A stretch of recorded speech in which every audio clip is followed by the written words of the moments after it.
जब राजा तांतिया महाराज से मिलते ही वो बड़ा विचार में पड़ गया कि कहो समाधि देश में क्या सुख लील विलास, कहता त्यो गुरुदेव जी कौन देश कौन बास।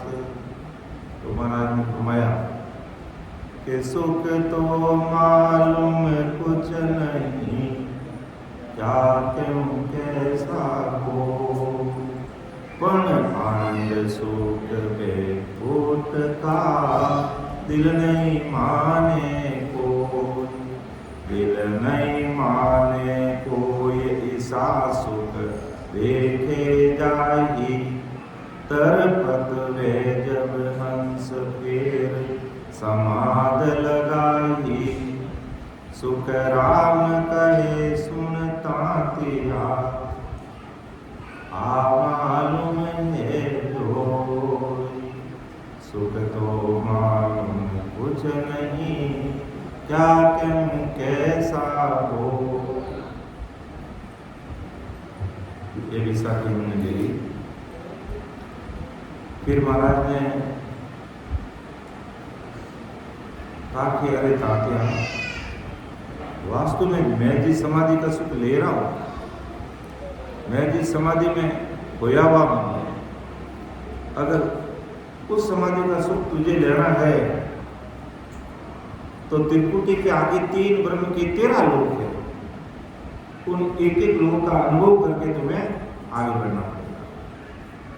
वो भी साखी हमने ले ली थी, उसको पुणे पढ़ते हुए हम आगे बढ़ रहे कि मामायर पर गति आगे लोत कहाई, अजर लोक लग सुख की निज मन के दिल माय, निज मन के दिल माय देश नव आगे होई, वाकी आगम नाय पुरुष जाने पण सोई, सुख राम कहे सुनता तिया, देश पर करे माई, मैं माई कर प्रगति आगे जोत गाय।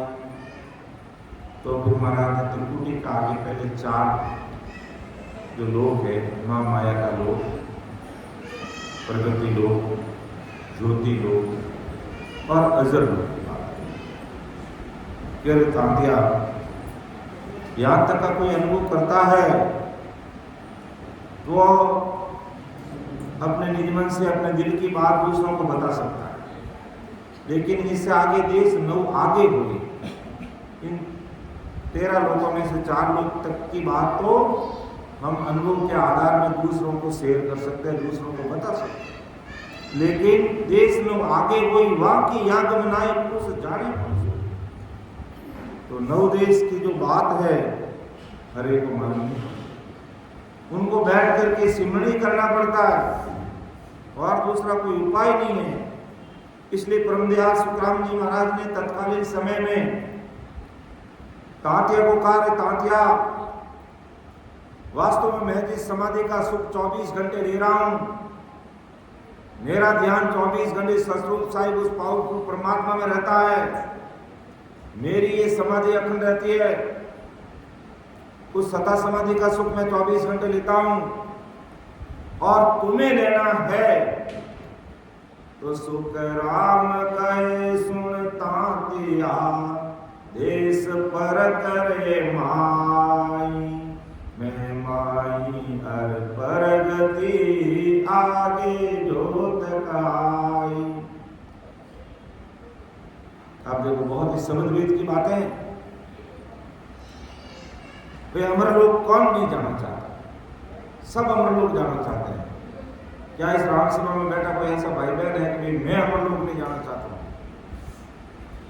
सब अमरलोक जाना चाहते हैं, सब राम जी में मिलना चाहते हैं, सब परमात्मा की प्राप्ति करना चाहते हैं, लेकिन अमरलोक का जो मार्ग कहां है उसकी खोजना नहीं करते। और अमरलोक का महाराज कहां ढूंढेंगे? बाहर ढूंढेंगे, संसार में ढूंढेंगे, इस मर्तलोक की धरा धरती पर ढूंढेंगे। इसलिए महाराज का भूला नर बहुता फिरे हर ढूंढण के काज, साहिब तो सुखराम के नेड़ा है घटमाए, कि राम जी घट में मिलते हैं और अज्ञानी जगत बाहर घूमती फिरती है। अज्ञानी जगत बाहर घूमती फिरती है, परमात्मा अंदर मिलते हैं। लेकिन संत सदगुरु का सानिध्य नहीं मिलता। ऐसे महापुरुषों के अनबे भाई वचन सुनने को नहीं मिलने के कारण आदमी मानव तन धारण करते हुए भी 77 करोड़ 76 लाख 60 रुपये पूंजी का देवाला निकाल करके नरक में चला जाता। इसलिए तात्या तू मुझे इतनी भारी बात पूछ रहा समाधि देश की, और तुझे उस समाधि का सुख लेना है तो देश परख रे माए, तुझे अंदर में गोते लगाने पड़ेंगे, तुम्हें तीर्थ धाम सब अंदर करने पड़ेंगे। बाहर के तीर्थ धाम तो आसानी से हमारे पास में अगर खुद का साधन है तो लेकर जाकर के आप जाओ, त्रिवेणी संगम प्रयाग में जाकर के दर्शन करके आ जाओ। त्रिवेणी संगम का जो हमारी भारतीय परंपरा संस्कृति है और हमारे योगी जी ने इतना बड़ा कार्यक्रम रखा, जाकर आ जाओ, दर्शन करके आ जाओ, बड़ी अच्छी बात है। क्या वहां जाने मात्र से हमारा मोक्ष हो जाएगा? क्या वहां जाने मात्र से हमारे जो संचित कर्म है वो कट जाएंगे? कभी कटने वाले नहीं है। उसके लिए हमें त्रिवेणी संगम इस घट में करना पड़ेगा। वेद विधि से भजन करेंगे। जब मेरुदंड से आगे जाएंगे तो इधर ईड़ा और इधर पिंगला और ऊपर से सुखना, ये त्रिकुटी में तीनों आकर के मिलते हैं। ये त्रिवेणी संगम है शरीर के अंदर। बाहर का त्रिवेणी संगम तो सब कर लेते हैं, लेकिन अंदर का त्रिवेणी संगम, त्रिकुटी संगम करना बड़ी दुर्लभ बात है। विलिजन करते हैं और उसके करने के लिए ऐसी राम सभा में आकर के बैठना पड़ता है और वेद विधि से भजन करना पड़ता है और सदगुरु आज्ञा को सर्वोपरि माननी पड़ती है, तब जाकर के अंदर का त्रिवेणी संगम होता है। बाहर का तो हम आसानी से कर लेते हैं और करोड़ों भाई बहनों ने किया, अच्छी बात है, ठीक है, हमारी परंपरा, हमारी संस्कृति धरोहर है। महाराज ने कोई इसके ऊपर टीका टिप्पणी नहीं की है, लेकिन आखिर बाहर के त्रिवेणी संगम कितने दिन करते रहोगे? अगर आपको वाकई अगर अखंडित सच्चे सुख चाहिए तो अंदर का त्रिवेणी संगम करना पड़ेगा, अंदर के तीर्थ करना पड़ेंगे। अभी हम तीर्थ में जाते हैं जहां पर वो कोई भी साधु सन्यासी देवता हुए, वहां हमें अब वो मौजूद नहीं मिलेंगे, उनका आकार मिलेगा, उनकी मूर्ति मिलेगी। वहां जाकर के हम नतमस्तक होते, प्रणाम करते, नमस्कार करते, ठीक है, हमारी आस्था का केंद्र है, जाना चाहिए, कोई बात नहीं है, नहीं जाओ जाओ, कोई बात नहीं, वो उसके लिए कोई किंतु परंतु नहीं। लेकिन जो देवताओं की पुरिया इस भरतखंड मर्तलोक में है, वही देवताओं की पुरिया हमारे इस शरीर के अंदर है। और वे सब देवता आपको कुदरतन दर्शन दे देते हैं और बाहर जाने पर तो केवल उनका आकार मिलता है और उन आकार के नीचे अपन नतमस्तक होकर के आ जाता है, आस्था का केंद्र है। तो बाहर का काम तो सभी करते हो, अंदर का काम कब करोगे भाई? अभी गूंदगिरी का हलवा बना, बहुत अच्छा बना, बहुत स्वादिष्ट लगा, लेकिन गूंदगिरी का हलवा हमारे सामने पुरुष के रख दे तो कि अभी आप सामने पड़ा, बस बाहर पड़ा रहना, खाना मत, इस हलवे को तुम खाना मत, इसको बाहर देखते रहो। तो देखते रहने से क्या हमें इसका स्वाद मिलेगा? नहीं मिलेगा। अगर गूंदगिरी का हलवा का स्वाद लेना है तो हमें सबसे पहले आलती पालती मार के बैठना पड़ेगा, हमें प्लेट लेनी पड़ेगी। अगर कोई पुरुषने वाला है तो कभी हमारे पुरुष हो, फिर हमको हाथ को नीचे करना पड़ेगा, मुंह में डालना पड़ेगा, फिर चबाना पड़ेगा, फिर वो पेट में जाएगा, फिर हमें पता चलेगा कि आज गूंदगिरी का हलवा बहुत स्वाद आ रहा, बहुत स्वाद आ रहा। बार बार ऊपर हनुमान जी भी आ रहे थे गूंदगिरी का हलवा खाने के लिए, बड़ी मुश्किल से उनको भी मनाया। तो कहने का मतलब अब वो हलवा बाहर रख दोगे तो हमारे कैसे उसका स्वाद पता चलेगा? हमें उस हलवे को खाना पड़ेगा, हमें उसको जीवना पड़ेगा, तब हमें उसका स्वाद ले पाएंगे। इसी प्रकार आज परमदयाल सतगुरु सुखराम जी महाराज तत्कालीन समय में तांते को समझाया और आज महाराज हमें समझा रहे हैं कि तुम बाहर के तीर्थाटन करने के लिए, तीर्थ स्थलों का दर्शन करने के लिए कब तक घूमते रहोगे भाई? सब तुम्हारे अंदर है, उनकी पहचान करो। और कहते हैं कि 68 तीर्थ, तो घर में कोई हमारे ऐसे सीनियर सिटीजन बैठे हैं, माता पिता हमारे घर में माता पिता मौजूद है, और सुबह शाम इनके चरणों में प्रणाम करो, नमस्कार करो, इनके हालचाल पूछो, इनको क्या भोजन चाहिए, क्या सब्जी चाहिए, क्या मिठाई चाहिए, कैसा क्या चीज़ खाने को चाहिए, इनको कौन सा कपड़ा पहनना है, वो उनको पूछ के इनकी सेवा करोगे तो 68 तीर्थ तो तुम्हारे घर बैठे हो जाएगा। लेकिन घर में माता पिता भूखे बैठे हैं और बाबूजी है जो हवाई जहाज में बैठ के तीर्थ करने के लिए जाते हैं, बड़ी शर्म आती है, शर्म। घर में माता पिता जिंदे बैठे हैं, वो परवश है, चल नहीं सकते, उठ नहीं सकते, बोल नहीं सकते, बैठ नहीं सकते, और मैं हवाई जहाज में बैठ के तीर्थाटन के लिए जा रहा हूं, तो मुझे शर्म आनी चाहिए। मेरे घर में माता पिता बैठे ऐसे बुजुर्ग आदमी, तो मुझे इनकी सेवा करनी चाहिए, इनको क्या भोजन चाहिए, क्या खाना चाहिए, उनकी सेवा करनी चाहिए। तो 68 प्रकार के तीर्थ इनकी सेवा करने से हो जाएगा। और फिर इनको पूछना चाहिए कि तुम्हें कौन सा लड्डू खाना है, मोतीचूर का खाना है, बूंदी का खाना है, कौन सा खाना है। और शरीर छोड़ के जाने पर अपनी नाक को लंबा रखने के लिए, अपनी नाक को लंबा रखने के लिए कुत्तों को लड्डू डालते हैं, और माता पिता जिंदे उन्हें कभी पूछा ही नहीं तुमको कौन सा लड्डू चाहिए। पूछना चाहिए हमें, हमारा गुरु ज्ञान कहता है। और ये 68 प्रकार के तीर्थ यही हो जाएंगे। और शरीर छोड़ने के बाद ये भी माला लाएगा, ये भी माला लाएगा, वो भी माला लाएगा, सगा लाएंगे, संबंधी लाएंगे, बहन लाएगी, बेटी लाएगी, जवाई लाएंगे, सब लेकर आएंगे। अरे जब तक वो शरीर छूटा नहीं और जिंदे बैठे, उसको बढ़िया गुलाब की माला पहनाओ, मोगरे की माला पहनाओ, चमेली के फूल की माला पहनाओ, खूब सारे फूलों की माला लाकर के उनको पहनाओ, उनको एकदम पवित्र होगी, एकदम क्या ना जीव हो रहा हो जाएगी। और जब शरीर निकल गया, महंगी महंगी माला ला करके बड़ी बड़ी माला पहरा गए, और वही माला अगर जीते जी पहराएंगे तो, और फिर कपड़े भी लाएंगे, और जीते जी लाकर पूछ लिया कि बाबूजी आपको कौन सा कलर का कपड़ा लाऊं, कौन सा कपड़ा पहनोगे। जीते जी लाके पूछ के उनको पहरा दिया, एकदम स्नान वगैरह करा के एकदम अपनो डहट बाबूजी बना दिया, तो उनकी जीवात्मा बोली बोल नहीं सके, लेकिन आशीर्वाद देती है।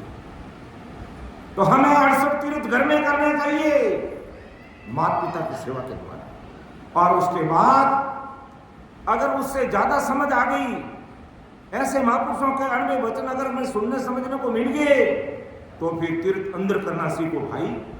बाहर का तो कर लिया खूब है भाई, एक बार हिंदुस्तान में घूम लो, घूमने की इच्छा है कि भाई नहीं मैं हरिद्वार भी जाऊंगा, द्वारका भी जाऊंगा, वहाँ गंगोत्री भी जाऊंगा, वहाँ कांचीपुरम भी जाऊंगा, अयोध्या भी जाऊंगा, मथुरा भी जाऊंगा, वहाँ भी जाऊंगा, वहाँ भी जाओ, जाके आ जाओ, फिर बाद में मन में मत रखना।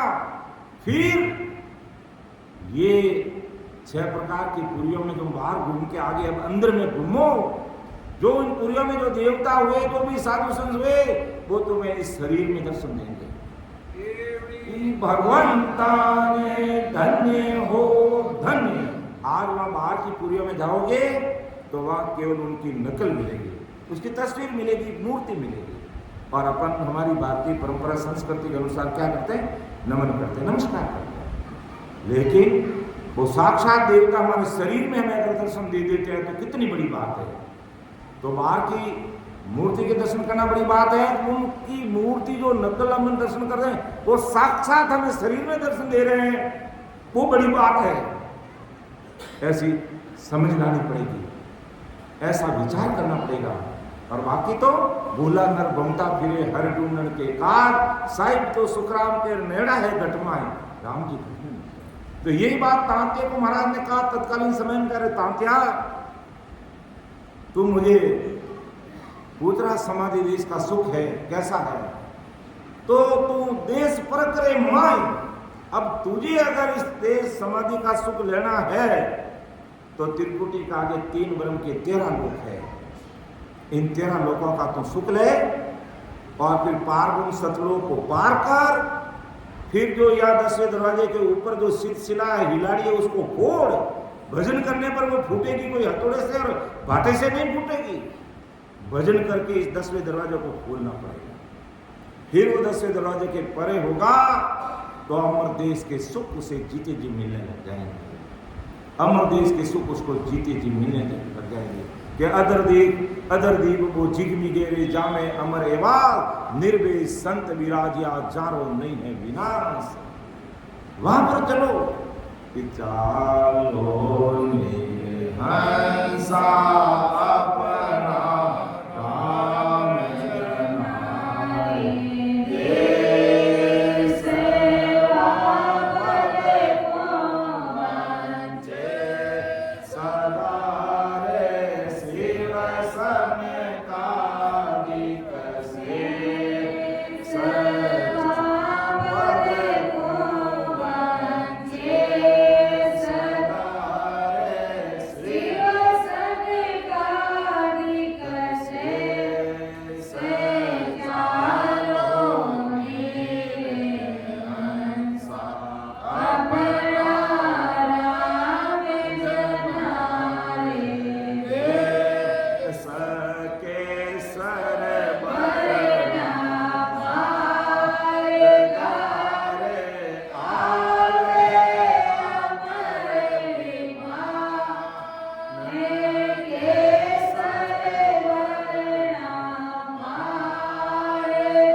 अरे तुम जब गर्भवास में थे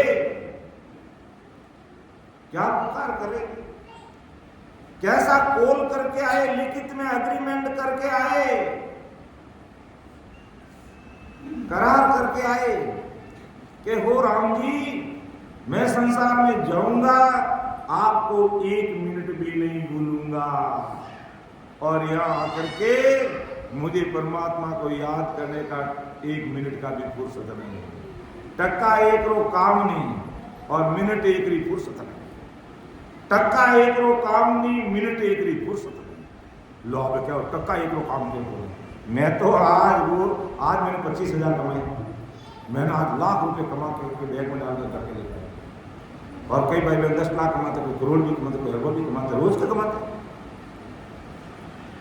लेकिन सात न चाले धागोरे, सात न चाले धागोरे और संसार में करे थने नागोरे। यानी एक धागा भी तेरे साथ नहीं चलेगा। तेरे पास में कितनी संपत्ति है, धीरूभाई अंबानी के पास में कितनी संपत्ति थी गई, शरीर छोड़ने के 2-3 दिन बाद में डिक्लेयर किया कि सेठ साहब चलिए गया, और उससे पहले जितने जो भी कराने वो करा लिए, 1 टका भी साथ लेके गए। धीरूभाई अंबानी के पास में खूब धन संपत्ति, 1 टकला साथ लेके नहीं गए। सिकंदराबाद पर पूरी दुनिया में राज करने वाला था, पूरी दुनिया में राज करने वाला था, लेकिन जाते समय कहा कि मेरे हाथ इस जनेवे से बाहर रखना, लटकाना, मेरे हाथों को लटकाना। जब वो उस बैकुटी में बैठा ना, बैकुटी तो मेरे साथ कहीं की निकाली होगी, वो तो उसको लेटा के लेके गए होंगे। बैकुटी तो राम सुने निकलती है, वो लेटा था तो हाथ बाहर लटक रहे थे, हिल के खा रहे थे, और हिंदुस्तान के 4 वैद्य उनको कंधा दे रहे थे। 4 बड़े बड़े वैद्य उसकी अर्थी को उठा रहे थे, और जितने हीरे जवाहरात थे उसके राज दरबार से लेकर के शमशान घाट तक सड़कों पर बिछा दिए गए, और जितनी उसके पास सेना थी राइट में लेकर के सड़क के दोनों तरफ खड़े कर दी गई। ऐसा उसने मरने से पहले कहा, राम राम साहब, उस सिकंदर बादशाह ने मरने से पहले कहा कि मेरे हाथ दोनों बाहर लटकाना, हीरे जवाहरात रोड पे बिछा देना, मेरी सेना को सड़क के दोनों तरफ खड़े कर देना, और इन व्यक्तियों को मेरी अर्थी के लिए तैयार रखना, और फिर मुझे घोषणा में ले जाना, बाहर ले जाना। और यही हुआ। तो लोगों ने पूछ लिया, ये कारण क्या, तुम ऐसा क्यों कह रहे हो? कहा कि मैं इतनी सारी धन संपदा पूरी दुनिया को लूटा मैंने, लेकिन मेरे दोनों हाथ खाली जा रहे। आवत मुट्ठी बींचिया जावत खुला हाथ, फिर झूठा संसार की मत कोई मानो बात। लेकिन संतों के शब्दों को कौन समझता है? संतों के शब्दों को समझता नहीं है। आता तो मुट्ठी बंद रहती है। राम देख लो, नैनो को जन्मे जन देख लो, नौनी ने अंदाजी ने पूछ लो कि उन्हें हाथ की कराए, अपन खा नहीं रहते, नौनी ने अंदाजी ने पूछ लो कि उन्हें हाथ क्या डर है, ये मुट्ठी भी चोड़ा है, और शरीर छुटे जने ये हाथ यूं खुला है। तो का दुनिया को मैं ये दिखा के जा रहा हूं, इतना बड़ा मैं बादशाह हूं, इतनी मेरे पास धन संपदा, फौज है, डॉक्टर है, वैद्य है, लेकिन मौत आने पर मुझे कुछ नहीं, कोई नहीं बता सकता। हिंदुस्तान के 4 बड़े बड़े वैद्य, दवाई दी उसको खूब, लेकिन टच से मच नहीं, वो तैयार नहीं हुआ। तो बादशाह था, क्या बात है, तुम्हें दवाई फेल है?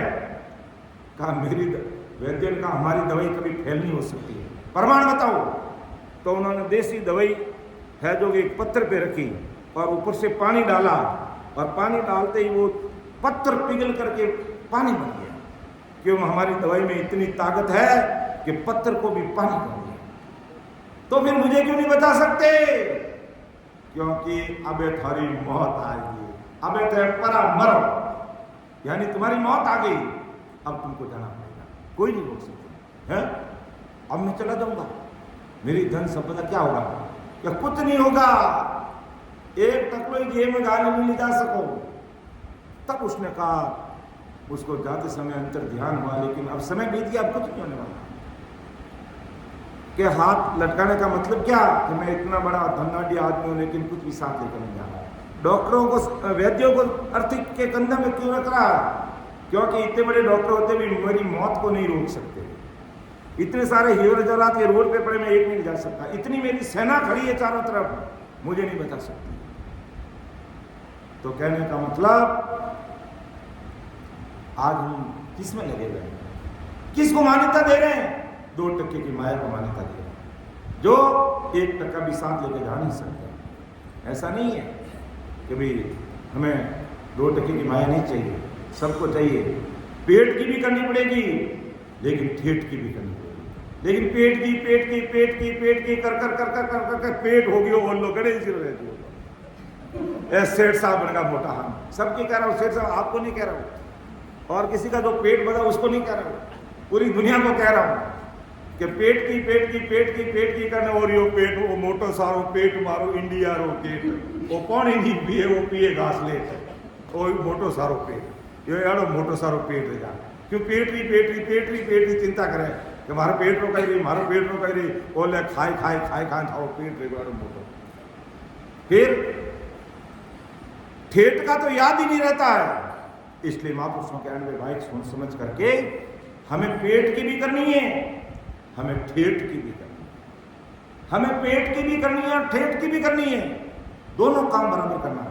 एक ही काम करते रहेंगे तो क्या रहेंगे भाई। अभी आज आपको बूंदगिरी का हीरा खिलवाया, जान भी आपको रोज बूंदगिरी का हीरा खाओ, खाए लोगे तो आज ही बूंदगिरी, कल भी खाओ, परसों भी खाओ, नहीं हमें मने भावेज को नहीं, तो उब जाओगे।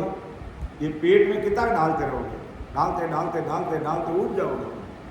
इसलिए हमें ठेठ की करनी। तो तात्या ने जब ऐसी भारी बात पूछी तो महाराज ने कहा, तात्या अब तुझे ऐसे सुख लेना है तो ये त्रिकुटी से आगे 3 ब्रह्म के 13 लोग हैं, उन सबको समझ विचार कर, उनका सुख ले और फिर आगे बढ़ और चल उस देश में जहां अदर दीप वो जिगमिगेरे जाने अमर एवास, निर्वेश संत विराजिया जानो नहीं है विनाश।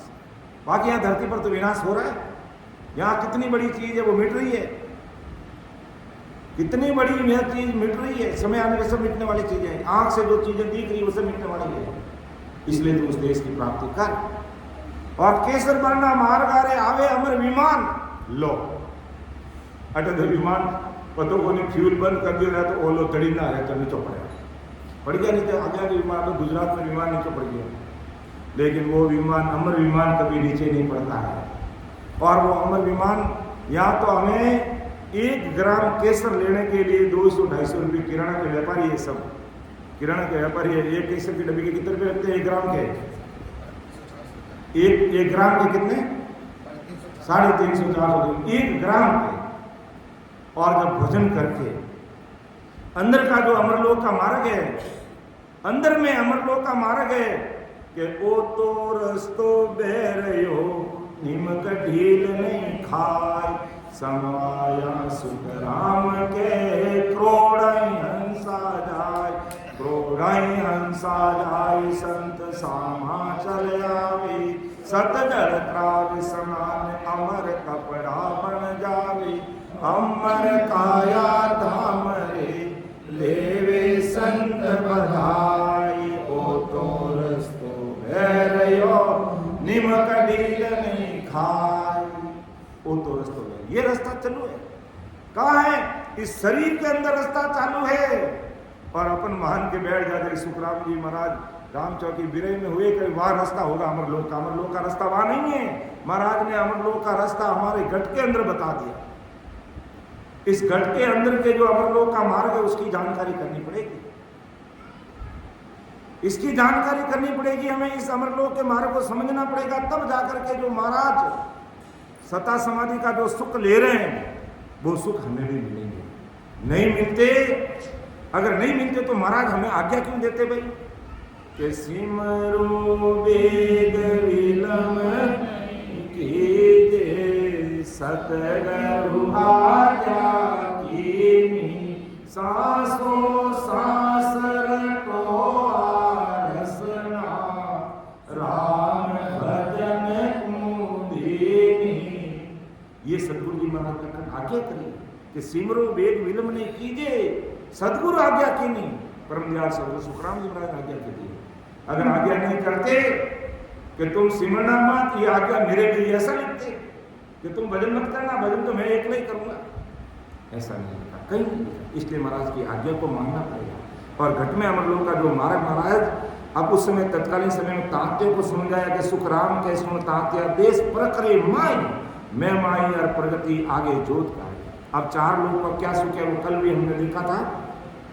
उषा की को एक बार पढ़ते हुए शॉर्ट में लेते अपना आगे बढ़ते हैं कि कैसे त्रिकुटी में पहुंचने पर कैसे सुख मिलते हैं। अलग अलग 4 लोक है, जो माँ माया का लोक में कैसा सुख है, फिर प्रगति लोक का कैसा सुख है, फिर ज्योति लोक का कैसा सुख है, फिर अजर लोक का कैसा सुख है, फिर आनंद लोक का कैसा सुख है, फिर वज्र लोक का कैसा सुख है, फिर इक्र लोक का कैसा सुख है, फिर निरंजन लोक का कैसा सुख है, निराकार का कैसा सुख है, माँ शून्य का कैसा सुख है, शून्य सागर का कैसा सुख है, पार ब्रह्म का कैसा सुख है, सिलसिला तक कैसा सुख है, सिलसिला को फोड़ के 10वें दरवाजे के परे जाने पर कैसा सुख है। ये सारे सुख हम अंदर के रास्ते रास्ते चलेंगे, अंदर के रास्ते रास्ते चलेंगे तब तो सारे सुखों की जानकारी भी होगी, सारे सुख हमें अनुभव में आएंगे। और लेकिन हम रास्ता पकड़ते हैं बाहर का और जाना चाहते हैं अमर लोक, तो फिर ऐसा नहीं। अगर हमें अमर लोक जाना तो अंदर का ही रास्ता पकड़ना है, बाहर के सारे रास्ते बंद। अर्थात इधर उधर जाकर के हम सोचते हैं भाई कि महाराज वहाँ पर 18 वर्ष जिस जगह पर बैठ के भजन किया, हम उस जगह पे जाके प्रणाम कर लेंगे, नमस्कार कर लेंगे, हम अमर लोक चले जाएंगे। उस जगह पर जाओगे, नमस्कार करोगे, प्रणाम करोगे, आपका भाव प्रीत आएगी, भजन की रीत बढ़ेगी, लेकिन भजन तो आपको करना ही पड़ेगा। अगर ऐसा नहीं करते तो महाराज अपने शरीर के सगे भाई तुलसा जी जब गिरधर जी के रूप में पूर्व धाम पर रिछोला गांव में वापस जन्म लिया, तो वहाँ कहते 2.5-3 साल अपने साथ रख करके उनको बराबर भजन करा के उनका जीते जी 10वां दरवाजा खोल के अपने साथ अमर विमान में बिठा करके अमर लोक लेकर के भगवंता ने धन्य हो धन्य। तो महाराज उस समय तात्या को समझाया, आज महाराज हमें समझा रहे हैं कि अभी अंदर के रास्ते रास्ते चलोगे तो कौन से स्थान पर तुम्हें कैसा सुख आएगा वो मैं तुझे बता देता हूँ। आप भजन करना, मिलान करना और आगे चलना। तो त्रिकुटी में सुख 5 है, मैं मेरी जान, माया के सुन लोक में देवत सुख बखान, देवत सुख बखान देश परगत के माही, प्रेम रूप सब सुख और दिसे कुछ नाही, सुख राम जोत का लोक में जोत तातिया जान, त्रिकुटी में सुख 5 है, मैं माँ मेरी जान। त्रिकुटी शरीर के अंदर ये त्रिकुटी जाना है और यही ऊपर त्रिकुटी नीचे भ्रकुटी, दोनों स्थान भ्रकुटी और त्रिकुटी हमारी आंखों के बीच में।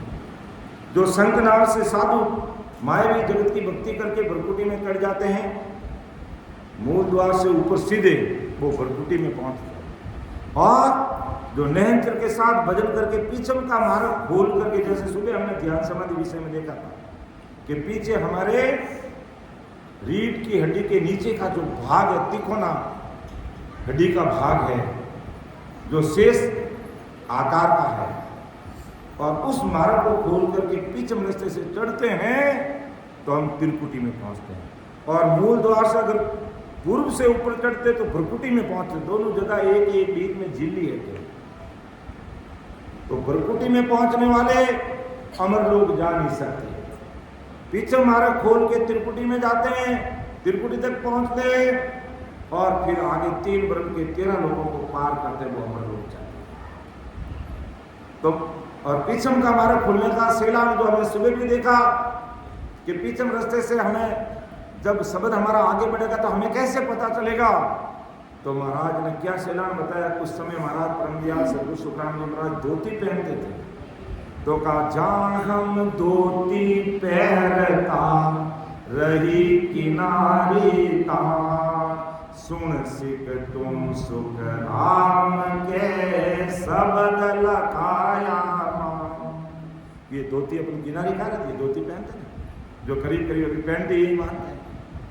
तो एक पीछे रीढ़ की हड्डी में यहाँ जो धोती की किनारी आती है, जो हमारी पैंट का ऊपर का किनारा आता है, वहाँ पर महाराज कहते हैं बंकनाल खुलती है और इसमें हमें शब्द लखाया हुआ, शब्द का मुझे तब पता चला। तो पीछम मार्ग से 21 सुर को पार करते हुए फिर मेरुदंड पर आते, यहाँ से ईड़ा पिंगला सुखना के द्वारा हम त्रिकुटी में पहुंचते और त्रिकुटी से नीचे हमारी ये साकारी सृष्टि है। और त्रिकुटी से ऊपर हमारी निराकारी सृष्टि है। तो निराकारी सृष्टि में हम प्रवेश करते हैं तो हमारी समाधि लगती है। तो गौण काल तक की समाधि लगती है। वो तात्या जो बात कर रहा है ना, वो पतंजलि योग करने वाला था और समाधि उसके भी लग रही थी, लेकिन जिस समय तक वो समाधि लगाता उस समाधि में रहता, जैसे ही समाधि उतरी वैसा का वैसा। लेकिन परम दयाल सुखराम जी महाराज को जब उसने देखा तब बड़ा अचंभित हो गया कि हो महाराज, मैं 24 घंटे से आपको देख रहा हूं, आपका ध्यान 24 घंटे ही लगा रहता है। 24 घंटे ही वो सता समाधि में महाराज। तत्कालीन समय में जब शरीर परम दयाल अनंत सुख सम्राट आदि सदगुरु सुखराम जी महाराज जब मौजूद थे, तो ये स्थिति थी शरीर की। तब का महाराज ऐसी समाधि कौन से देश की है, क्या सुख है, क्या विलास है, मुझे बताओ। तब महाराज ने कहा भाई अगर ये उस समाधि में पहुंचना है तो बीच में इतने स्टेशन लगते हैं, तुम्हें पार करके जाना पड़ेगा। जो महाराज तुम्हारे त्रिकुटी में सुख 5 है, मैं मां मेरी जान कि त्रिकुटी में सुख 5 मतलब 5 विषयों के सुख त्रिकुटी में कुदरती मिलते हैं। शब्द रूप रस स्पर्श और गंध, ये कुदरती आप त्रिकुटी तक के सुख मिलते हैं। फिर माया के स्मरण लोक में दिव्य सुख बकाम, यानी महामाया के लोक में दिव्य सुख, यानी देवताओं को स्वर्ग में जो देवता रहते हैं उनका पुण्य ऐसे किया हुआ रहता है कि उनको कुदरती है जो इच्छा होती है उनको वो सुख मिलता है। तो इसी प्रकार महामाया के लोक में नहचरी जीवात्मा सिमरण करके पहुंचती है। जैसे देवताओं को सुख कैसे कुदरती मिलते, ऐसे ऐसे नहचरी जीवात्मा को अपना ये जो त्रिकुटी है, त्रिकुटी से एक अंगल पर महामाया का लोक, दूसरे अंगल पर प्रगति लोक, तीसरे अंगुल पर ज्योति, इसी प्रकार एक अंगल पर ये 3 ब्रह्म के 13 लोक है। 10वें दबा देता है। तो महामाया के लोक में देवत सुख बकाम, देवताओं को कैसे सुख मिलते हैं, ऐसे सुख मिलते हैं। देवत सुख पहचान देश प्रगत के माय, फिर प्रगति लोक में प्रेम रूप सुख और जिसे कुछ प्रगति लोक में आने पर प्रेम ही प्रेम, जो हमने कल अच्छे से इसकी बात की। सुख राम जोत का लोक में जोत तातिया जान, त्रिकुटी में सुख 5 है, मैं मां मेरी जान। ज्योति के लोक में क्या है, जगमगाते हुए ज्योतियां हमें देखने लग जाए। अगर वास्तव में भजन करोगे तो अपना आप अंदर में ऐसा उजाला प्रकाशपन को देखने लग जाए। यहाँ तक कि कल हम बात करें। अब आगे के लोक की बात महाराज फरमा रहे हैं कि अजर लोक जहाँ अलग है, आनंद लोक में नाम, बजर लोक में ब्रह्म है, जहाँ चेतन को स्वाद, जहाँ चेतन को स्वाद इखर सो लोक कहावे, वहाँ अनहद नाद कोल खिड़की जन जावे, सुख राम कहे सुनता दिया, इखर लोक समान, अजर लोक में अलग है, आनंद लोक में नाम। इसको भी हमने कर लिया। अजर लोक में क्या है, अलग, यानी लगने में नहीं आते ऐसे सुख की अनुभूति। और कई संत कहते हैं इसमें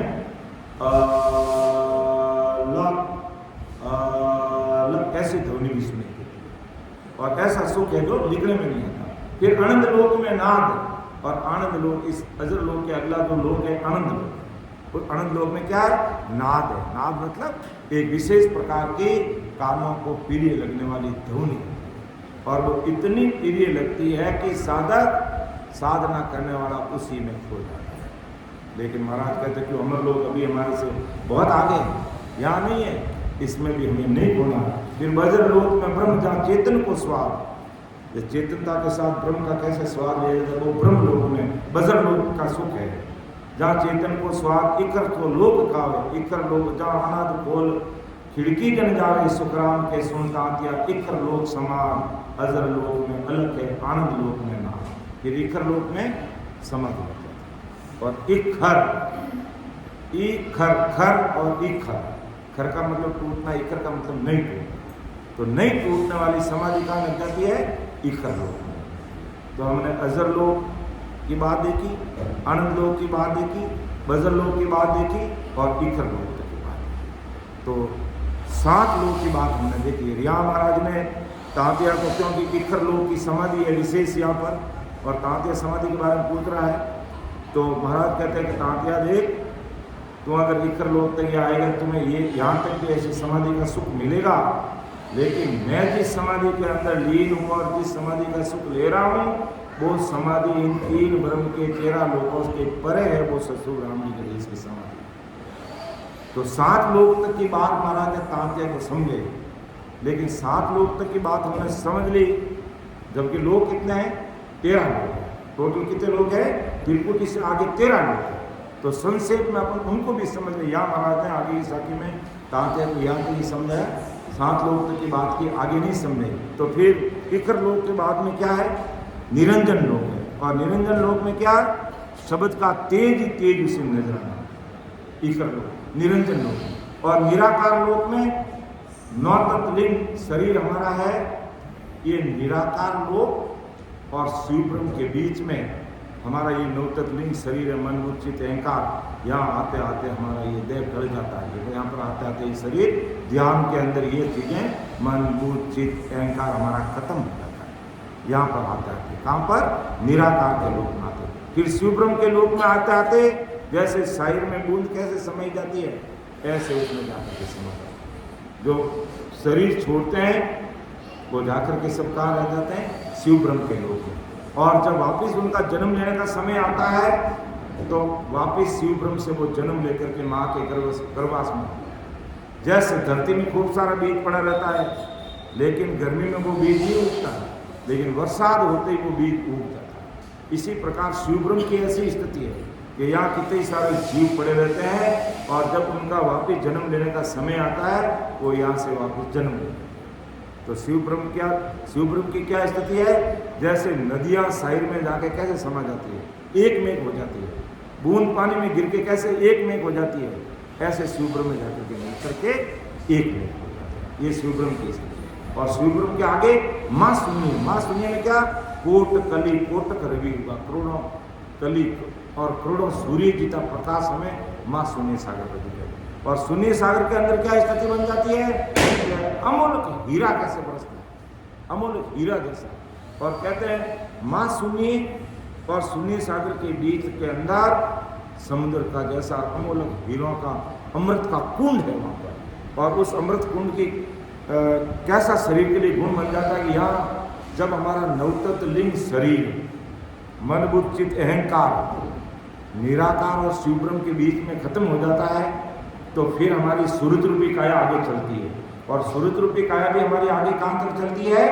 माँ शून्य सागर। और माँ शून्य और शून्य सागर के बीच में बड़ा अमृत का कुंड, और उस कुंड में आते ही हमारी सुरत रूपी काया भी थक जाती है और हमारी दिव्य काया बन जाती है। और वो दिव्य काया ही पार सतलोक को पार करती, और वो दिव्य काया ही हमारे सिलसिला को खोलती, और वो दिव्य काया ही 10वां दरवाजा खोल के हमारे जाती। तो हमने इस प्रकार त्रिकुटी से आगे 3 ब्रह्म के 13 लोकों को देखा है।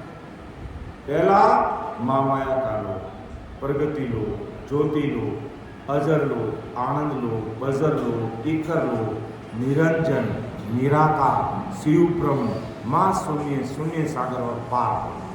ये यात्रा त्रिकुटी से लेकर के पार ब्रह्म सतलोक तक है। ये अमरलोक जाने का मार्ग है। तो तांतिया ने जब पूछा कि मुझे ऐसी समाधि का सुख मुझे भी लेना है, तो कहा तुझे अगर लेना है तो अंदर के जो ये रास्ता है, इस रास्ते चल। अगर ये रास्ता पकड़ के तू चलेगा तो अमरलोक जाएगा। अब रास्ता पकड़ता है बाहर का, और मन में भ्रम ले पालता है कि मुझे और कोई मोक्ष में लेके जाएगी, हमें और कोई मोक्ष में लेके नहीं जाएंगे। सतगुरु जी महाराज जी हमें मोक्ष में लेके जाएंगे, लेकिन कब जाएंगे? जब सतगुरु जी महाराज ने अमरलोक जाने का जो मार्ग हमारे घट में बताया, उस मार्ग में चलना पड़ेगा। विषय जरूर गहरा है, लेकिन समझना भी बहुत जरूरी है। समझना बहुत जरूरी क्यों है? जैसे मान लो मुझे बुखार आ गया, मुझे ना तो कोई बूंदगिरी का हीरा अच्छा लगता, ना कोई लुकी रोटी अच्छी लगती, ना कोई चुपड़ी रोटी अच्छी लगती। बुखार में ये सभी स्थिति होती है, भाती नहीं, रोटी नहीं भाती। लेकिन फिर भी हमें रोटी खानी पड़ती है। नहीं खाएंगे तो डॉक्टर ने जो दवाई दी वो कैसे लेंगे? डॉक्टर ने कहा खाना खाकर लेना, भूखे पेट मत लेना, मर जाओगे नहीं तो। खाना खा के लेना तो फिर आपको भूख नहीं है, रोटी हमें अच्छी नहीं लग रही है, लेकिन दवाई लेने के लिए हमें वो रोटी खानी पड़ रही है, क्योंकि दवाई लेनी पड़ रही है। तो इसी प्रकार ये गहरा विषय है अमर लोक जाने का, अंदर का मार्ग। हमें थोड़ा ठीक भी नहीं लगेगा, रुचि भी नहीं आएगी, लेकिन अमर लोक जाना है और लक 84 की बीमारी मिटानी है, शरीर की बीमारी मिटानी है तो हमें डॉक्टर साहब के पास जाना है। और लक 84 की बीमारी मिटानी है तो इस घट में अमर लोक जाने का जो मार्ग है उस मार्ग में चलना पड़ेगा। इसलिए विषय अच्छा नहीं लगते हुए भी हमें इस विषय को समझना पड़ेगा। और अमर लोक का मार्ग जब हमारे ध्यान में आएगा और फिर हम आती जाती सांस में ऊंडी गहरी सांस के साथ में सिमरन में लगेंगे तो महाराज की कृपा हम सब भाई बहनों पर होगी और हम इस अमर लोक के मार्ग को स्टेप बाय स्टेप पार करेंगे।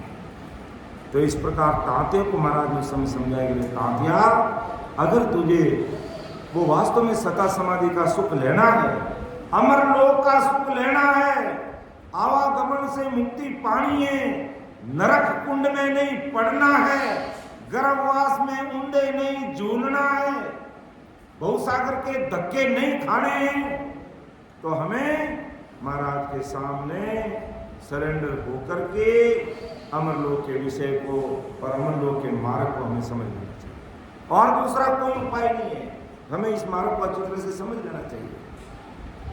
फिर महाराज ने यहाँ तक की बातें बताने के बाद में फिर महाराज अगली साखी में और तांत्या को क्या समझाया, और जो उस समय महाराज ने तांत्या को समझाया और आज ये ज्ञान अपन सब भाई बहनों को महाराज आज अपन सबको समझा रहे। अगर वास्तव में मां सुखों की प्राप्ति करना चाहते हो और वो केसर वर्णा मार्ग पर चलना चाहते हो, अभी बात चल रही थी ना 1 ग्राम के 300-400 रुपये लगते हैं। केसर की डब्बी अगर अपन 1 ग्राम की लेते हैं 300-400 रुपये, और वहां केसर वर्णा मार्ग ही केसर की रोड है वहां पर। अब अंदाज लगा दो यहाँ 1 ग्राम के लिए कितने रुपए खर्च होते हैं। और जब भजन करके हम 10वां दरवाजा खोल करके जाएंगे वहां पर अमर विमान हमारे लिए तैयार रहेगा। उसका कभी फ्यूल खत्म नहीं होता है, उसका कभी नेटवर्क डिस्कनेक्ट नहीं होता है, उसमें लगे हुए सीसीटीवी कैमरे कभी बंद नहीं होते हैं, वो सदैव प्रकाशित अमर विमान रहता है। उसमें बैठकर वो जीवात्मा डागा डागा डागा डागा डागा डागा डागा डागा डागा डागा डागा डागा हंसती हुई वो अमर लोक जाती है। और केसर वर्णा मार्गारे आवे अमर विमान, सामा संत बदावसी, सामा संत आ रहे। आज हम किन संतों को जानते हैं? भाई परम दयाल सदगुरु सुखराम जी महाराज को हमने नहीं देखा है, लेकिन कई हमारे में से होंगे जो राघुदास जी महाराज को देखा होगा, सुखसाण जी महाराज को देखा होगा, साहिब जी महाराज को देखा होगा, ऐसे संतों को देखे होंगे। तो वही संत हमारे लिए अमर विमान लेके वहां तैयार रहेंगे और ये जीवात्मा अमर विमान बैठ के हमेशा हमेशा के लिए मां सुखा में चली जाएगी। और अमर लोक के सुख कैसे हैं? जो अमर लोक महिमा ग्रंथ पढ़ करके देख लेना कि मन में नहीं सोचा उससे पहले हमने तो एक प्रकार का, जैसे आज हमारे मन में आ गया कि भाई गूंदगिरी का हलवा खाएंगे। भाई मन में आया तभी तो गूंदगिरी का हलवा बनाया है। जिन्होंने भी बनाया क्योंकि मन में विचार तो आया ही है कि आज हम गूंदगिरी का हलवा बनाएंगे, फिर बना लिया, फिर हमने खा लिया। लेकिन अमर लोक में पहुंचने के बाद अगर आपके मन में विचार आता है कि हमें एक हलवा खाना है, तो हजारों प्रकार की वैरायटी के हलवे तुम्हारे सामने तैयार है। अब बताओ कौन सा हलवा तुम्हें खाना, कितना खाना, दाब दाब के मर गया जितना खाओ। और यहाँ पर तो पैसे खर्च होते हैं, वहाँ अमर पैसे, कोई पैसे खर्च नहीं होते। अमर सुख है, कहने का मतलब वहाँ के ऐसे अमर सुख है उन सुखों की तो लालसा चाहना करते नहीं और यहाँ संसार के सुखों में लग जाते हैं, फिर यहाँ लग के रहे, फिर यही अटक जाते हैं, यही भटक जाते हैं, यही लटक जाते हैं, गाड़ी वाले बैठ की तरह घूमते हैं। इसलिए वापस आगे आज उस समय ताते और आज हमें समझा रहे क्या हमारे महाराज कि सतलोक सतस्वरूप है, जिंग सबद तुम होय, आगे पूर्ण ब्रह्म का लोक कहावे दोय, लोक कहावे दोय, फरक ए तो गुण माही, गड़े नव तत की दय, तेज सुख आनंद नाही, सुख राम दूसरो लोक हो, दसवें द्वार देखो, हिरिया आयर तातिया, जन्म धरे नहीं को। अब सतलोक सतस्वरूप है, जिंग समझ अमर लोक के नजदीक की बात महाराज उस ताते को समझा रहे, क्योंकि यही पूछा कि कहो समाधि देश में क्या सुख लील बिलास, कहता हो गुरुदेव जी कौन देश कौन बास, कि ऐसे आप समाधि सुख में खो रहे, क्या सुख क्या लील बिलास। तब महाराज ताते देख सुन ले, जब तुम 3 ब्रह्म के 13 लोक को पार करके भुवनकाल पार तुम सतलोक में पहुंचेगा 10वें दरवाजे से थोड़ा पहले, तो वहां क्या है, सतलोक सतस्वरूप है, वो भी सतलोक है, चिदानंद ब्रह्म, शिव ब्रह्म, पार ब्रह्म और आनंद ब्रह्म, ये 4 स्थायी लोक है। लेकिन आनंद पद की विशेषता अलग है, चिदानंद ब्रह्म भी सत रहता मिटता नहीं, शिव ब्रह्म भी सत रहता मिटता नहीं, पार ब्रह्म भी सत रहता मिटता नहीं, और आनंद पद तो सदा ही सत है। अब विशेषता क्या है, 3 अलग और एक विशेषता क्या है, चिदानंद ब्रह्म का जो लोक सत्य तो है, लेकिन उस लोक में जाने वाले लोग सत्य नहीं, स्थायी नहीं रहते। शिव ब्रह्म लोक तो सत्य है, लेकिन वहां जाने वाले सत्य नहीं, स्थायी नहीं रहते, उनको वापिस जन्म मरण में आना पड़ता है। पूर्णकाल पार ब्रह्म का लोक सत्य तो है, लेकिन वहां जाने वाले स्थायी नहीं रहते, वापिस आना पड़ता है। लेकिन स्थायी कहाँ रहते, अमर लोक आनंद पद में, वहां वो लोग भी सत, वहां जाने वाले भी सत, वहां से वापिस नहीं आते। इसलिए महाराज कहते हैं सत्य लोक सत्य स्वरूप है, जिंग शब्द को। अरे तात्या, जब तो 3 ब्रह्म के 13 लोगों को पार करेगा, पार ब्रह्म सतलोक में पहुंचेगा, तो तुम्हें जिंग कहते झीणी ध्वनि आवाज सुनाई देगी। कैसी, अमर लोक की, क्या बहुत सता की, वो अखंड ध्वनि तुझे सुनाई देगी। लेकिन पार ब्रह्म सतलोक तक पहुंचते पहुंचते वो ध्वनि सुनाई देगी, तो कैसी देगी, झीणी देगी। ध्वनि तो सतलोक से ही आ रही है, अमर लोक से ही आ रही है, लेकिन अभी उस अमर लोक और पार ब्रह्म सतलोक के बीच में हिलाड़ी है शिला की, इसलिए वो आवाज तो आ रही, लेकिन जीनी आ रही, जिंग शब्द तुम हो, वो धीमी आवाज आ रही है। जैसे मान लो अभी अपनी ये हॉल है और इसकी खिड़कियां दरवाजे सब पूरे बंद कर दो, और फिर बाहर कोई फटाके छोड़ेगा, कोई अभी ये गुब्बारे फोड़ रहा है या ढोल बजा रहा है, तो हमें उस ढोल की आवाज तो आएगी, लेकिन जितना हम बाहर जाकर के देखेंगे इतनी स्पष्ट अंदर नहीं आएगी। ढोल की आवाज आएगी, लेकिन वो कम आएगी। और जैसे हमने दरवाजा खोल के बाहर चले गए, तो फिर वो ढोल की आवाज स्पष्ट आएगी। इसी प्रकार हे तात्या, जब तुम पार ब्रह्म भोलकाल सतलोक में पहुंच जाएगा, तो वो सतलोक की जो ध्वनि है, सतलोक का जो सुख है, राम रंकार की जो आवाज है, तुझे सुने तो देगी, लेकिन झीणी सुनेगी। और जब तू 10वां दरवाजा खोल के बाहर चला जाएगा, तो वो ध्वनि तुझे स्पष्ट सुनेगी। तो महाराज ये कहना चाहते तात्या को कि सतलोक सत स्वरूप है, जिंग सबद तुम होय, आगे पूर्ण ब्रह्म का लोक कहावे दो। अब पूर्ण ब्रह्म के दो लोक, एक लोक कौन सा? गौणकाल पार, दूसरा लोक सत्स्वरूप पार। एक सत्स्वरूप परमात्मा का अमर लोक, एक गौणकाल पार। तो अब इन दोनों में क्या है कि गौणकाल पार तो लोग में पहुंचेंगे तो कैसी स्थिति बनती है कि लोक कहावे दो ये फर्क ए तो पुण्य माही।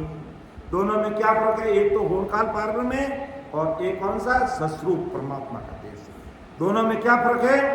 लोग दोनों सत्य है, लेकिन फर्क क्या है कि गणे नव तत् की दय तेज सुखी आनंद नाही। के नव तत् गले नव तत् की दय, गौणकाल पार से पहले नव तत्लिंग शरीर गड़ जाता है और वो गौणकाल पार में पहुंच जाता है तो नव तत्लिंग शरीर खत्म हो जाता है तो उस शरीर का तेज नहीं रहता, ना तो वहां पर सुख है ना पर वहां दुख है, वो न्यूट्रल हो जाता है। सुख दुख, ना वो सुख की अनुभूति करता ना दुख की अनुभूति करता और करोड़ों वर्ष तक वहां रहता है और फिर वहां से भी वापस आने की रीति है। तो महाराज ये समझा रहे हैं कि गणे नव तत् की दय तेज सुख आनंद नाही। का आनंद नहीं है? गौणकाल पार में। फिर इसके आगे ससुर परमात्मा का देश है, उसकी बात कर रहे हैं कि सुख राम दूसरो लोक हो 10वें द्वार देखो फिर या आयर तातिया जन्म धरे नहीं को। ये प्रश्न के सुखराम दूसरो लोक, दूसरा कौन सा? पारब्रह्म सतलोक का आगे ससुर साई परमात्मा का देश है। 10वां द्वार दे खोई, 10वां दरवाजा को खोल करके उसके परे हो जाता है तो फिर यहाँ आए तातिया जन्म धरे नहीं कोई। ये 10वां दरवाजा खोल के परे हो जाता है फिर वह जन्म नहीं करता। और तातिया जो तो मुझे समाधि देश के सुख की बात कह रहा ना कि कहो समाधि देश में क्या सुख लील विलास कहता क्यों गुरुदेव जी कौन देश गुण मास। अरे तात्या उस समाधि की बात कर रहा है तो वो समाधि तुझे कब मिलेगी कि सुखराम दूसरो लोक और 10वें द्वार देखो, 10वें दरवाजे से परे।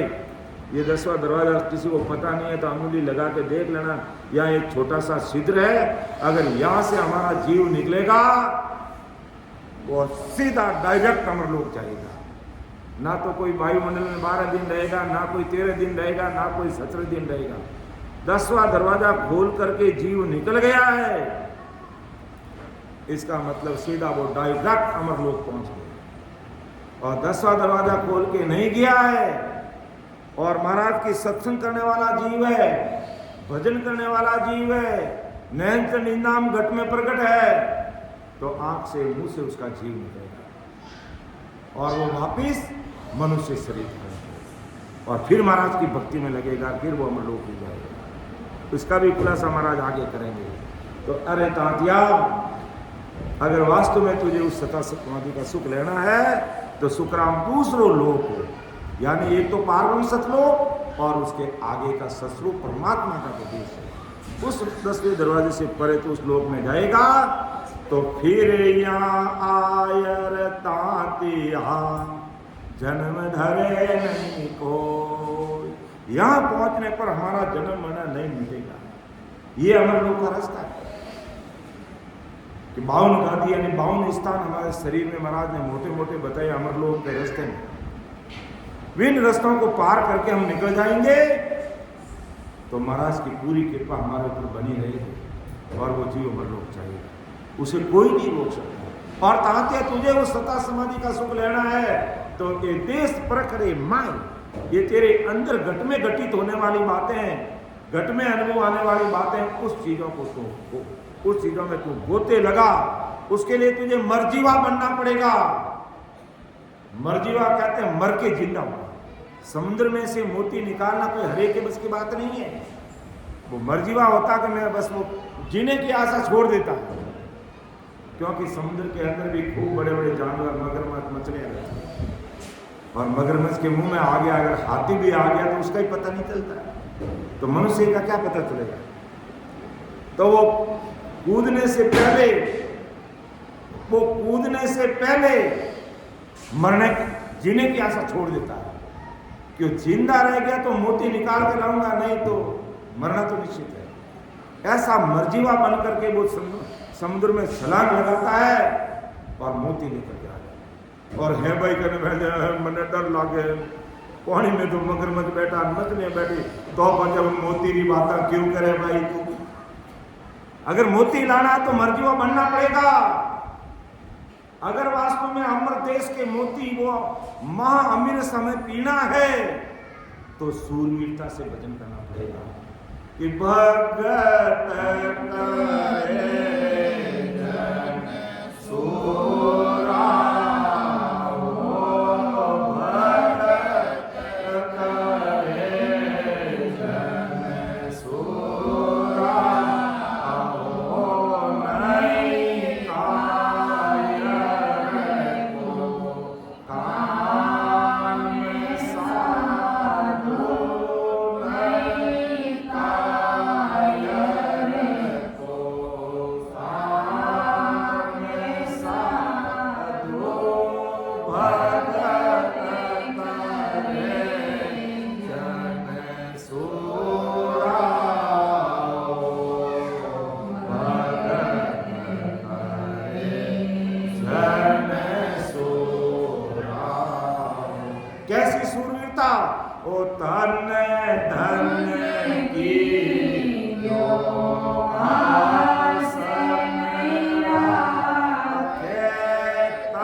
तो यह भक्ति में भी मर्जिया बनना पड़ता। इतना सूर्य के तन धन की कोई आस न राखे मस्त हुआ मन।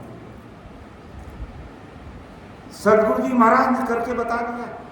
18 वर्ष पहाड़ पे बैठ गए, क्या उनके गर्भस्थी नहीं थी? क्या महाराज के बीबी बच्चे नहीं थे? सब थे, लेकिन कहा भाई अब तुम्हारा काम संभालो, मैं मेरा काम करूं। और अपा अगर बेटा रो ब्याह लेगो तो मारे पोता रे बींदनी मेरी ना पोता रो ब्याह में करूं। चलो कि कल पोता ब्याह कर लिया। अबे लड़को तो रे तो उन्हें बींदनी नहीं दे, उन्हें ब्याह में करूं और सोना रे स्थिति जाऊं। क्यों हम मारे ठेको ले रहे, हम थारे ठेको ले रहे, गफलत में रह जाते और सासा रूपी पूंजी का देवड़ा निकल जाता। और जब अंत समय आ जाता है, चाहे पोतो है, चाहे बेटो है, चाहे बेटारी बहू है, चाहे पोतो है, चाहे पोतारी बहू थे, खुद ओदने लाया। फिर लड़पोतो है, लड़पोतारी बहू नहीं थे, ओदने लाया। कहे पापा जी शरीर छोड़ दियो, 4 बजे है, 2 घंटा में तो काम निबेड़ दिया। 2 घंटा में फटाफट हेलो फिर रिया को नहीं दीपरा जल्दी आओ, सूर्यास्त हो जाएगा। अरे पोतारा पड़ पोतारा वास्ते तरसता 2-4 दिन तो थारे घर में राखो नहीं, बैठा है प्राण बल्ब बल्ब में हिला मत है। चाय कने पीवा, रोटी कने खावा, भूखा ही तो कोई रही जे। रात कितनी दूरी निकली। आ दुनिया मतलब की होई, बिना मतलब कैसे काने कोई। और मैं पोतो પડપોતો પોતો પડપોતો કરતો મારો હા ઓકે અને પોતા કહે મારું રાત્રે ભૂખ ખોલી લ્યો दादाजी ने आवाज ले जाओ क्यों दादाजी बोले थे अपने आपके माँ को पे लावे नहीं कि लावे को नहीं जल्दी ले। ये हकीकत स्थितियां हैं और हम हमारा समय उसमें लगा कर बैठे। ऐसा महाराज भी कर सकते थे लेकिन नहीं कि 18 वर्ष तक बैठ गए एक ही जगह पर। धरती का बिछाना, आकाश का ओढ़ना, सर्दी गर्मी बरसात किसी की परवाह नहीं की। तब अणवे की परवानगी में ये अणवे वायु उतार करके हमारे सामने रखे। अब हमें चेतन हो जाना है कि चेतन सु चेतन हो गए।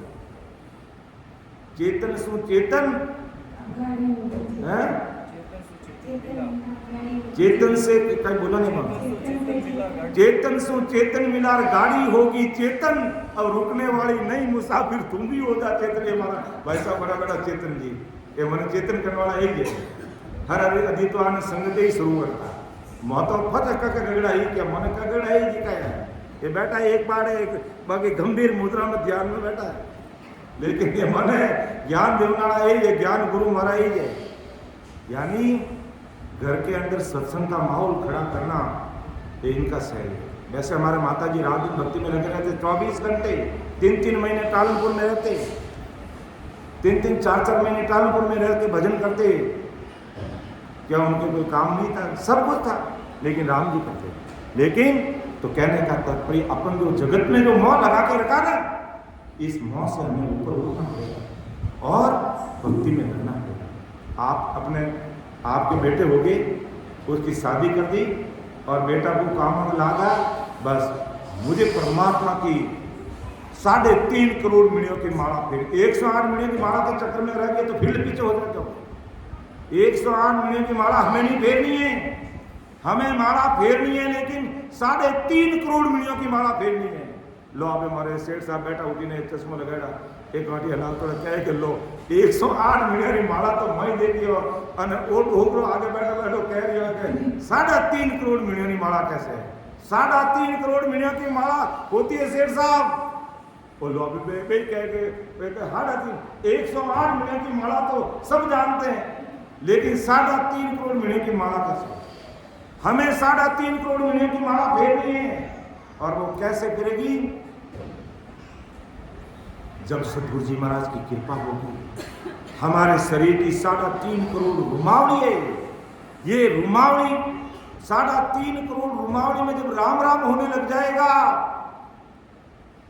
तब 3.5 करोड़ मिणियों की माला कुदरती पीने लग जाएगी कि अणगिनती गिनती नहीं राम नाम की डोर, एक सांस में होत है सिमरण शीतल तो।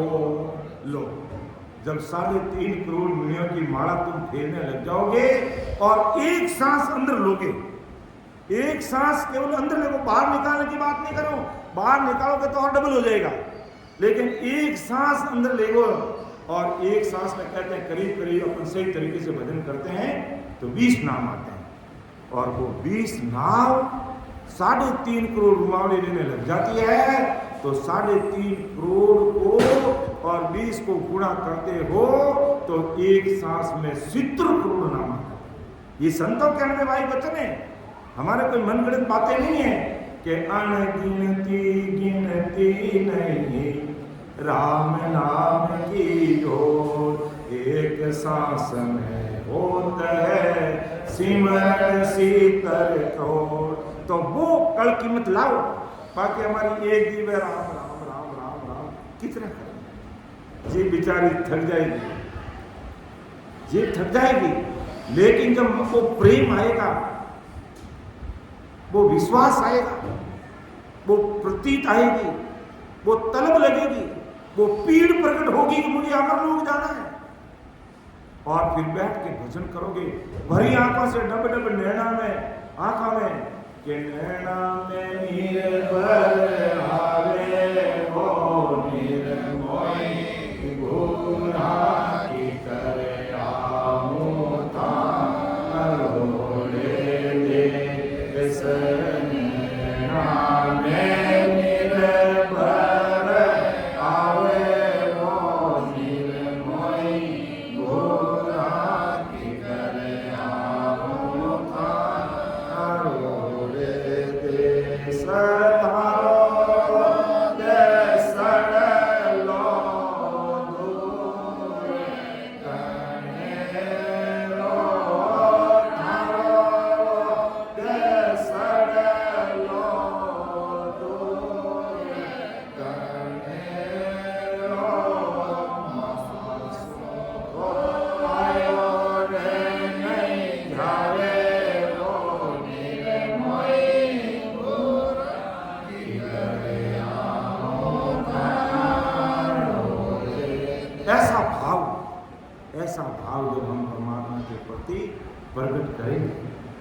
ऐसी वीर व्याकुलता के साथ में सिमरन में लगेंगे तो एक सांस में 70 करोड़ नाम आएंगे, और एक सांस में जब 70 करोड़ नाम आने लग जाएंगे तो ये अंदर का अमरलोक का जो मार्ग है ये स्वतः ही खुलता जाएगा।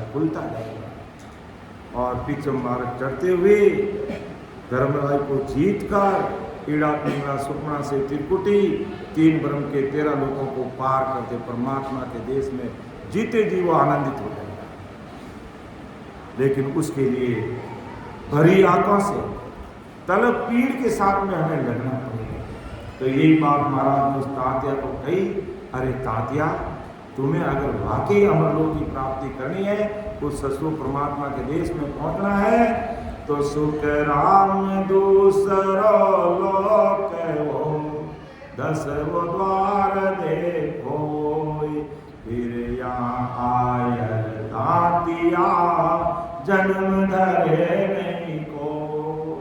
कि उस 10वें दरवाजे से परे जो ससुर साई पावरफुल परमात्मा का जो देश है, उस देश में पहुंच गए, फिर जन्म मरण नहीं आएंगे, फिर मतलोक में धक्का खाने के लिए अपन नहीं आएंगे, सदा सदा के लिए उस ससुर परमात्मा के देश में पहुंच गए।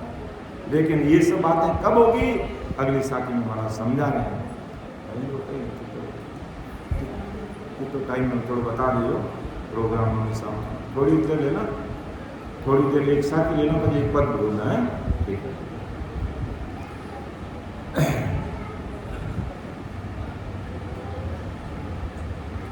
महाराज की भाई के 500 भाइयों बरसर बरस रही है। तो ओ सुन सुन नर ज्ञान वेद हृदय थिर कर है, सब सुर गुण विद छाड़ सीख सतगुरु पद धर है, वे 84 माय हंस कबो नहीं जावे, ना देवत के लोक सुरग में नाय रहावे, सुख राम कहे सुन तातिया, वे नर नर ही हो, खंड ब्रह्मंड पिंड सोज के लेत समाधि जोई। बहुत बड़ी बात करें, क्या उस देश में कौन जाएगा? स्पष्ट महाराज ने लिखने में कहीं कसर छोड़ी नहीं है।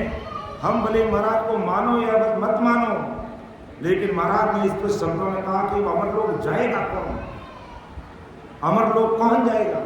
ये नैनचर निजनाम की सताई ऐसी है। सुखराम जी, इधर हमारे एक सुखराम जी बैठे हैं, इधर एक सुखराम जी, और दोनों सुखराम जी 5 में बैठे हैं, यही सुखराम जी, यही सुखराम जी, और ज्ञान सदगुरु सुखराम जी महाराज का। तो कितना नाम भी बड़ा, इनका भी बड़ा भारी नाम, और फिर ज्ञान ब्रह्म ध्यान सदगुरु सुखराम जी महाराज का। तो महाराज ने स्पष्ट शब्दों में कहा दिया कि ओ सुन सुन नर ज्ञान वेद हृदय थिर कर, स्पष्ट कह दिया। अब समझो और भले मत समझो कि ओ सुन सुन नर ज्ञान वेद हृदय थिर कर है, कि ये महाराज के अनबे वाइक वचनों को सुनकर समझकर इस वेद को हृदय में थिर कर देता है। ऐसी भारी वो समझ बना लेता है, ऐसी भारी वो समझ बना लेता है कि मुझे अमरदेश में जाना है, और ऐसे महापुरुषों के ज्ञान को समझना है, हृदय में उतारना है। फिर और क्या बात फरमा रहे महाराज कि ओ सुन सुन नर ज्ञान वेद हृदय थिर कर है, सब सुर गुण विद छाड़ शीस सतगुरु पद धर है। ये बड़ी बात कि सब सुरगुण विद छाड़ शीस सतगुरु पद धर, कि सुरगुण की जो बाहर की जो पूजा पाठ है, आन है, उपासना है, उन सबको किनारा करना, कि सब सुरगुण विद छाड़ शीस सतगुरु पद धर है, कि सारी बाहर की आकार की पूजा पाठ आन उपासना, उन सब से हमें किनारा करना पड़ेगा, उन सब से किनारा करना पड़ेगा और शीश सदगुरु पद धरे और शीश पे सदगुरु जी महाराज के पद को धारण करना पड़ेगा, इसको मानना पड़ेगा, धारण करना पड़ेगा। और कैसे महाराज ने निर्णय के अंत में लिखा है कि सुरगुण आन उपासना को कैसे छोड़ना पड़ेगा, तब जाकर के ये सदगुरु साहिब का गुण हमारे अंदर प्रकट होगा कि जीव उलटी पर हरे निज मन निसर जाय, कि जीव उल्टी को पर हरे निस्मन निसर जाय, यानी जीव उल्टी को पर हरे। जैसे अभी मैंने गूंदगिरी का हलवा खूब खा लिया, क्यों बहुत स्वाद था, वाकई गूंदगिरी का हलवा आज बहुत स्वाद था। और मैंने शरीर का तो ध्यान रखा नहीं, आउंदो और आउंदो में भी स्कीम करने बैठो। ये जैसे मेरे पास में बैठा है और मुझे गूंदगिरी का हलवा खाना है, अबे मैंने इसको कह दिया कि देख मेरे गूंदगिरी का हलवा खत्म हो जाए तो बुलाना गूंदगिरी का हलवा लो, मेरा नाम मत लेना, फिर मारा नाम लेना कर रहे हो खाऊ ने मरा तो बुलाना और तो बोले मत लेना और कहना इनके पुष्प को हीरो मंगावे ओनपुर से मारे और मैं खाओ तो जाऊँ, हीरो मंगावे ओनपुर से मारे मैं खाओ तो जाऊँ और पेट है वो ढोल रहे जो खाए। अबे हलनी हरदा पानी पी ली थी, जगह रही नहीं पेट में, गूंदगिरी हीरो ठोकता गया खाता गया और तो थोड़ी देर रिहा अटी वटी गया हो गया हालना हो गया पाचा हर एकदम उल्टी और बारह डिगलो लाग हाँ गूंदगिरी डिगलो बारह आई।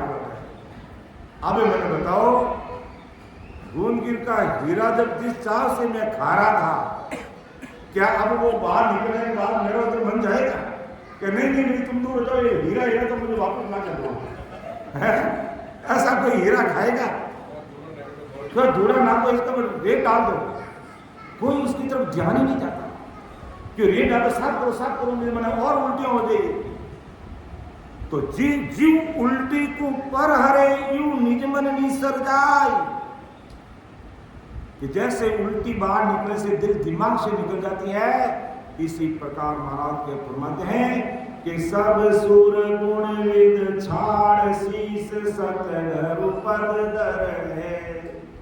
ऐसे सुरगुण आन उपासना को निजमन से एक तरफ करना और सदगुरु जी महाराज के यहाँ में भाई बच्चों को सिर पे धर के मानना पड़ेगा अगर हमें अमर लोग जाना है और ससुर परमात्मा के देश की प्राप्ति करनी है। तो जब ऐसा कर लिया तो वे 84 माय हंस कबू नहीं जावे, ना देवत के लोक सुरग में नाय रहावे, सुख राम कहे सुनता तिया वे नर नर ही होय, खंड ब्रह्मन पिंड सोज के लेत समाधि जोय, के खंड और ब्रह्मांड में पिंड में खोजना करके वो समाधि में पहुंच जाते हैं।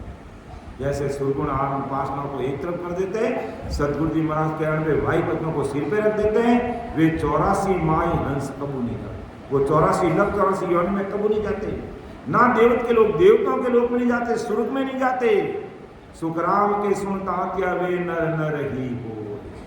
कितनी बड़ी बात महाराज ने लिखी है कि ना 84 में जाते ना देवताओं के लोक में जाते, वो नर नरी होते, यानी जिन्होंने नयन से निजनाम अपने घट में प्रकट कर लिया, सदगुरु जी महाराज के अरण में भाई बच्चों को हमारे सिर पे धारण कर लिया और भक्ति में लगे और भजन करते करते सांसार की कुंजी पूरी होगी, अमर लोग पहुंचे नहीं तो वापिस वो 84 में नहीं जाएगा, देवताओं के लोक में नहीं जाएगा, स्वर्ग में नहीं जाएगा, मनुष्य शरीर धारण करेगा और ऐसी सत्संग में आकर के वो बैठ जाएगा कुदरती, क्योंकि अगले जन्म का उनके साथ में नयन निजनाम रूपी पट्टा साथ में, इसलिए वो जीव नर नरी होता। सुखराम के सुन तातिया वे नर नरी होई, खंड पिंड ब्रह्मांड सोच के लेत समाधि जो, फिर इस पिंड में यानी जो खंड और ब्रह्मांड में वो इस पिंड में खोजना करके वो सस्वरूप परमात्मा की समाधि में लीन हो जाता है और वो अमर लोक ही जाता है और कहीं पर भी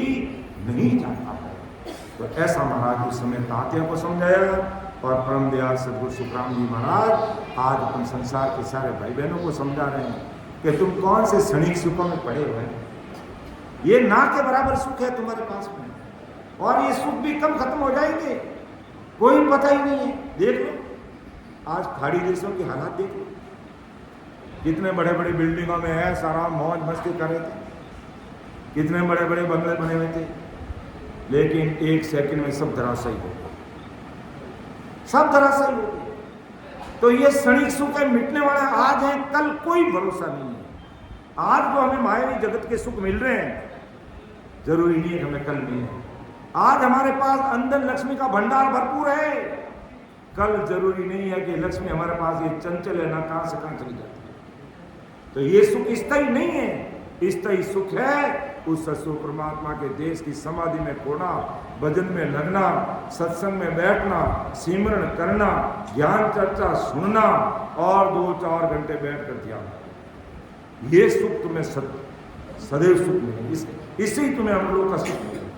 तो वो सुख के लिए तुम अपना दिमाग लगाओ, अपनी बुद्धि लगाओ, अपना चित्त लगाओ, अपना मन लगाओ और सद्गुरु साहिब के शरण में आकर के भजन करना।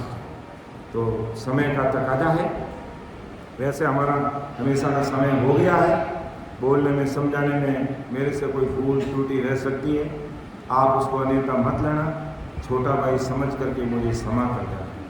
सुन जो मैं निर्दोष हूँ घाट बाद दस बोल, तुम्हें हर बोलन हार हो क्या जानेगा को। परम दयाल अनंत सुख सम्राट आदि सद्गुरु, सर्व आत्माओं के सद्गुरु, सर्व सृष्टि के सद्गुरु सुखराम जी महाराज ने धन्य हो धन्य। राम सभा में राम महाराज उपस्थित सभी राम सभी भाई बहनों को मेरा बारंबार कोटि कोटि राम राम सब प्रणाम। अभी एक सामूहिक पद बोलेंगे, फिर अपन समापन करेंगे। तब तक हम वाणी जी महाराज को वस्त्र धारण कराएंगे। सामूहिक पद हम बोलेंगे। तो